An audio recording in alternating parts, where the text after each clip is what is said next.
جب صبح کا سویرا نمودار ہوا تو خیال تھا کہ صبح آئے گی تو صبح کوئی خیر کا پیغام لائے گی، لیکن جو 11 محرم کی صبح آئی وہ سید زادیوں کے لیے اور بھی دکھ کی تھی، اس لیے کہ جب صبح ہوئی صبح کو تیمم کے ساتھ بیویوں نے نماز ادا کی، اور نماز ادا کرنے کے بعد وہ ظالم یزیدی پھر آئے اور آنے کے بعد ان سید زادیوں کے ہاتھوں میں ہتھکڑیاں پہنائی جن کی کلائیاں کبھی کسی اجنبی مرد نے نہیں دیکھا تھا، ان کے ہاتھ میں ہتھکڑیاں ڈالی۔ امام زین العابدین کئی دن کے بیمار تھے، ان کے ہاتھ میں ہتھکڑیاں، ان کے پیروں میں بیڑیاں، خاردار توق ان کے گلے میں ڈالا، اور پھر ایک ایک رسی سے اور ایک ایک زنجیر سے کئی کئی لوگوں کو باندھا، چھوٹے کے ساتھ بڑے کو، بڑے کے ساتھ چھوٹے کو۔ بس وجہ یہ تھی کہ چھوٹے اور بڑے جب ساتھ میں بندھیں گے تو ہوگا یہ کہ بچے جھکیں گے، بچوں کے لیے بڑوں کو جھکنا پڑے گا، اور جب بڑے اٹھیں گے تو بچوں کو جب وہ ان کے گلے میں تکلیف ہوگی، ان کے ہاتھوں میں تکلیف ہوگی۔ بچوں پر بھی رحم نہیں کیا، کن کے؟ لوگ تو کافروں کے بچوں پر بھی رحم کرتے ہیں۔ آج ٹرین بسوں میں سفر میں کافر کا بچہ روتا ہے، لوگ اس کو بھی چپ کرانے کے لیے کوششیں کرتے ہیں، لیکن یہ نبی کے شہزادے تھے، نبی کی شہزادیاں تھیں، ان کے بچوں کے ساتھ یہ سلوک کیا گیا، یہ حال کیا گیا، یہ کیفیت کی گئی۔ اور امام زین العابدین کے ہاتھ میں اونٹنیوں کی نکیل دے دی گئی کہ یہ لے کر کے چلو، اتنے دن کی بیماری اٹھا نہیں جاتا تو اذیت دی جاتی ہے، کچوکے لگائے جاتے ہیں۔ سیدہ پاک بی بی سیدہ زینب جہاں کٹی پھٹی لاشیں پڑی تھی وہاں آئی، اور آنے کے بعد جب بیٹوں کے، بھتیجوں کے، بھانجوں کے، بھائیوں کے کٹے پھٹے لاشیں دیکھے، بے گورو کفن پڑے ہوئے، تو مدینے کی طرف رک کر کے کہا، نانا جان اللہ آپ پر درود و سلام کی بارش نازل کرے۔ نانا جس حسین کی پیشانی چومتے تھے ذرا اس کو بھی آ کر دیکھیں، جسے کندھے پہ بٹھاتے تھے ذرا اس کو بھی آ کر دیکھیں، آپ کا حسین بے گورو کفن پڑا ہوا ہے، جس کے لیے جنت سے جوڑے آتے تھے آج وہ بغیر کفن کے پڑا ہوا ہے۔ نانا جان اللہ آپ پر درود ہیں، لیکن شکایت نہیں، شکوہ نہیں، ماتم نہیں، چہرے کا نوچنا نہیں، صبر کا حال دیکھیں۔ امام پاک کی بہن سیدہ زینب پاک بہت روئی، اور آپ نے جب یہ باتیں کہیں اپنے بیگانے سب رو پڑے، اور جب چلنے لگی تو امام عالی مقام کے جسد اقدس سے چمٹنے کی کوشش کی، لیکن ظالموں نے کہا انہیں لے چلو، اور پھر 11 محرم کی صبح کو اہل بیت پاک کی وہ مقدس شہزادیاں اور یتیم بچے کوفہ کے سمت روانہ کر دیے گئے۔ عمر بن سعد ظالم نے جو اس کے مقتولین تھے ان کی جنازہ پڑھی، ان کو دفن کیا عزت کے ساتھ، اور مولا حسین اور ان کے اعوان و انصار کو یوں ہی چھوڑ دیا، یہ کہہ کر کہ انہیں گدھ کھائیں گے، انہیں درندے کھائیں گے، جنگل کے چھوڑ دیا۔ یہ قافلہ جب روانہ ہوا کوفہ کی طرف سب چلے گئے۔ قریب کا ایک دیہات تھا، فرات کے کنارے پر، وہاں کے لوگوں کو خبر ملی، اطلاع ملی کہ ایسا واقعہ ہوا، وہ آئے۔ چونکہ وہ لوگ سب جانتے تھے اہل بیت کو، وہ بھی مسلمان تھے، وہ سب جانتے تھے، پہچانتے تھے، مولا حسین کو بھی پہچانتے تھے، کیونکہ کوفہ میں کافی وقت گزارا تھا۔ مولا علی کے دور خلافت میں امام حسین نے شہزادوں کو بھی جانتے تھے، جس کی پہچان ہوئی اس کی قبر انہوں نے، وہ آئے، انہوں نے نماز جنازہ پڑھی، امام پر، ان کی اعوان و انصار پر نماز جنازہ پڑھی، اور نماز جنازہ پڑھ کے جسے پہچانتے تھے اس کی انہوں نے قبر ویسے بنائی۔ حر کے خاندان کے لوگ، حضرت حر کے خاندان کے لوگ وہاں پر آئے تو انہوں نے اپنے علاقے میں لے جا کر جناب حرقہ کی قبر بنائی۔ اسی طرح حضرت حبیب ابن مظاہر صحابی رسول، ان کی شناخت ہوئی تو ان کی قبر الگ بنی، باقی کے سارے شہداء کو ایک ساتھ انہوں نے ایک جگہ پہ دفن کر دیا۔ اور امام علی مقام کی پہچان ہوئی، اسی طرح مولا علی اکبر کی پہچان ہوئی، اور امام علی اصغر چونکہ ننھے سے تھے ان کی پہچان ہوئی، تو انہوں نے اس طرح دفن کیا، اس طرح دفن کیا کہ امام علی اصغر کو امام حسین کے سینے پہ رکھا۔ یہ تصور کریں، ایک ہی قبر ہے، ایک ہی قبر ہے، اور اس میں تدفین کا ان کا طریقہ یہ تھا کہ علی اصغر کو سینے پہ رکھا اور پائتی میں امام علی اکبر کو رکھا۔ اس طریقے سے ایک ہی قبر وہ جڑ جاتی ہے تینوں کی۔ ہو سکتا انہوں نے الگ دفن کیا ہو امام علی اکبر کو، لیکن امام علی اصغر کو سینے پہ رکھا، اور اب وہ ایک ہی ہو گئی یہ تینوں کی قبر۔ جہاں ہم امام علی مقام کے روضے پر حاضری دیتے ہیں، تھوڑی چوڑی سی قبر ہے، جب وہاں پہنچتے ہیں تو اندازہ ہوتا ہے حسین آج بھی اکیلا نہیں سویا، حسین آج بھی سینے پر علی اصغر کو اور پائتی میں علی اکبر کو لے کر آرام فرما رہے ہیں۔ جب وہاں جاتے ہیں، اللہ وہ دین آپ سب کو، ہم سب کو بار بار نصیب کرے کہ آپ دیکھیں امام کا روضہ، جس نے دین کے لیے سب لٹایا۔ دیکھیں، پتہ چلے گا لوگ تو مرنے کے بعد اپنی اولاد کو گود سے محروم کر دیتے، یا گود سے اولاد محروم ہو جاتی ہے، لیکن حسین نے شہادت کے بعد ابھی بھی بیٹے کو گود میں اٹھا رکھا ہے۔ تصور کی دنیا میں دیکھیں تو ابھی بھی، اور علی اکبر کو گویا کہ ابھی بھی انگلی پکڑا رکھا ہے۔ یہ میری عقیدتیں بول رہی ہے، اللہ اکبر۔ پھر کہتے ہیں کہ وہ کٹے ہوئے سر، جب چونکہ 10 کوئی روانہ ہو گئے تھے، تو ادھر یہ ہوا کہ کوفہ پہنچتے پہنچتے کوفہ کا جو صدر دروازہ تھا وہ بند ہو گیا تھا، تو یوں ہوا کہ سروں کو جو ہے لے کر کے وہ بدبخت لوگ، اب وہ نہیں چاہتے تھے کہ رات کی تاریکی میں وہ لے کر کے جائیں، تو انہوں نے یہ کیا کہ ان سروں کو انہوں نے اپنے گھروں میں رکھ لیا کہ ہم دارالعمارت میں ایسے نہیں لے جائیں گے، جب دن نکلے گا تب لے جائیں گے۔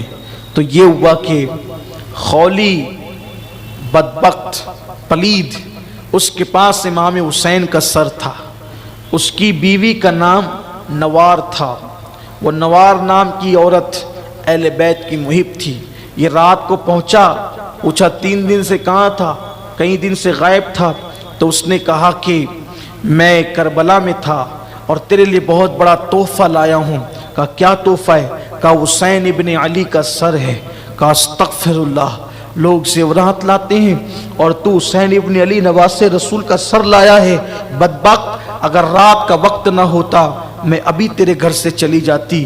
جو نواسے رسول کا احترام نہ کرے میں اس کے ساتھ زندگی نہیں گزار سکتی۔ یزید کے حامیوں کی تھوڑی سی توجہ چاہتا ہوں، خدا کے لیے فرقہ واریت چھوڑو، تعصب چھوڑو۔ دیکھو 1400 سال کے بعد تم کہاں یزید کی حمایت کرنے لگے؟ یزیدیوں کی حمایت تو ان کی عورتوں نے بھی نہیں کیا، ان کے گھر اجڑ گئے، بیویاں گھر سے چلی گئی، اور پھر اس نے کہا اگر رات نہ ہوتی تو میں چلی جاتی، مجھ پہ حرام ہے کہ اب میں تیرے بستر پر آؤں۔ اور اس کے بعد اس بی بی نے یہ کیا کہ امام علی مقام کا سر اس نے خولی نے جہاں رکھا تھا وہ وہاں گئی۔ وہ بی بی بیان کرتی ہے کہ نوار نام کی بیوی وہ بیان کرتی ہے کہ میں رات کو اس سر انور کے پاس کھڑی رہی اور درود شریف پڑھتی رہی، تو میں نے کیا دیکھا کہ سر سے لے کر آسمان تک انوار ہی انوار تھے۔ اور وہاں پر پھر وہ بیان کرتی، امام ابو اسحاق اسفرائینی لکھتے ہیں کہ وہ کہتی ہے کہ میں نے دیکھا کہ میرے گھر میں چند بیویاں آئی اور ان سروں کی اس سر کی پیشانی کو بوسہ دینے لگی۔ میں نے پوچھا، اور رو رہی تھی، میں نے پوچھا بیویوں تم کون ہو؟ تو انہوں نے ایک بیوی نے کہا کہ میں ہاجرہ ہوں، ایک نے کہا میں حوا ہوں، ایک نے کہا میں فاطمہ بنت محمد ہوں، اور وہ سب رو رہی تھی۔ اللہ اکبر۔ پھر صبح ہوئی تو ان لوگوں نے وہ قافلہ اور یہ قافلہ سروں کا قافلہ اور یہ قافلہ، پھر انہوں نے کوفہ میں گھمانے کے پلاننگ سے جو ہے وہ کوفہ شہر کے اندر پھر یہ داخل کیا، اور جب وہ کوفہ میں لانے والے تھے تو اعلان کرتے تھے کہ کچھ لوگ باغی ہو گئے تھے، ہم نے انہیں قتل کر دیا، ان کے کٹے ہوئے سر آ رہے ہیں۔ یہ نہیں کہا حسین ابن علی کا سر آ رہا ہے، یہ کہا کہ باغیوں کا سر آ رہا ہے، ان کے بیوی بچوں کو ہم نے قیدی بنا دیا، اور وہ جو قیدی ہیں اب ان کو بھی لایا جا رہا ہے۔ تو کوفہ والے اپنی چھتوں پر چڑھ گئے، لوگ انتظار کرنے لگے، اور لوگوں کا ایک مجمع لگ گیا بازار کوفہ میں۔ اب گویا کہ تماشائی بن کر لوگ کھڑے ہیں، کن باغیوں کا سر آ رہا ہے، کن قیدیوں کو لایا جا رہا ہے۔ لوگ چھتوں پر چڑھ گئے، انتظار کرنے لگے۔ جب سر نیزوں پر بلند ہوئے اور نیزوں پر سر چڑھائے گئے تو اللہ اکبر، جب یہ قافلہ چلا تو لوگ دیکھ رہے تھے، کچھ پہچاننے والوں نے پہچانا، کچھ لوگوں نے نہیں پہچانا۔ جو لوگ پہچان گئے وہ رونے لگے، ماتم کرنے لگے۔ سیدہ زینب نے کہا، کوفہ والو تم نے میرے بھائی کو خطوط لکھ کر کے بلایا، کوفہ والو تم نے میرے بھائی سے جھوٹی محبت کا اظہار کیا، کوفہ والو تم نے مہمان بنا کر بلایا، تمہاری میزبانی قیامت تک یاد کی جائے گی۔ آج تمہارا رونا پیٹنا ماتم کرنا یہ تمہیں کبھی نجات نہیں دلائے گا، جاؤ تم قیامت تک روتے پیٹتے ماتم کرتے رہو گے۔ تم نے بلا کر دھوکہ دیا میرے بھائی کو، اور تم نے اس کے خاندان کے ساتھ یہ کیا کہ پورا گھرانہ کٹ گیا، پورا گھرانہ لٹ گیا۔ بی بی زینب پاک یوں کہتی تھی، وہ روتے تھے۔ ایسے میں ایک گھر کے قریب سے گزرے، تو چونکہ یہ اونٹوں کی ننگی پیٹھ پر بیٹھے ہوئے تھے، عورتیں چھتوں پر تھی، تو اونٹ کی پیٹھ اور چھت کی برابر ہو جاتے تھے۔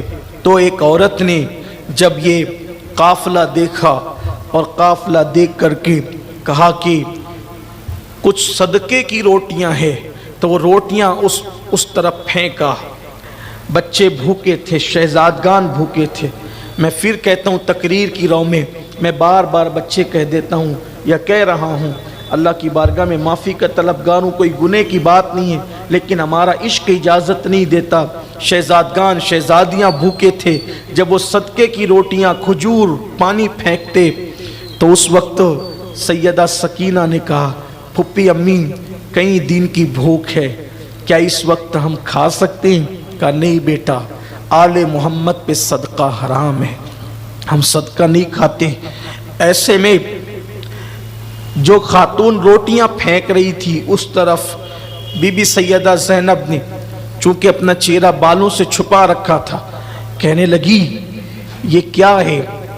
تو کہا کہ یہ صدقہ ہے، اس لیے کہ میں میرے مولا حسین کی طرف سے روزانہ صدقہ نکالتی ہوں تاکہ ان کی عمر میں اضافہ ہو، اور میری تمنا ہے، بہت طویل دن ہو گئے میں نے نہ حسین کو دیکھا نہ زینب کو دیکھا، نہ میں نے حسین کو دیکھا نہ زینب کو دیکھا۔ کہتے ہیں کہ قیدیوں کی دعا، مسافروں کی دعا رد نہیں ہوتی۔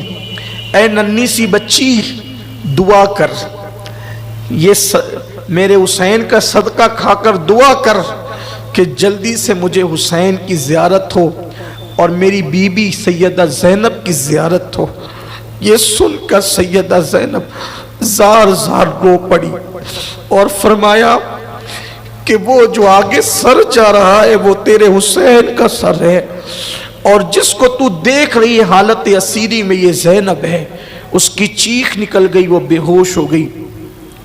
بازاروں میں کئی دن تک قافلے کو پھرایا گیا، اور اس کے بعد جب دارالامارت کوفہ کے اندر یہ لائے گئے، سیدہ زینب جب گورنر ہاؤس میں آئی تو آپ نے کپڑے بدل لیے، سیدہ زینب نے کپڑے تبدیل کر لیے، اور میلے کپڑے، بالکل میلے کپڑے پہن لیے۔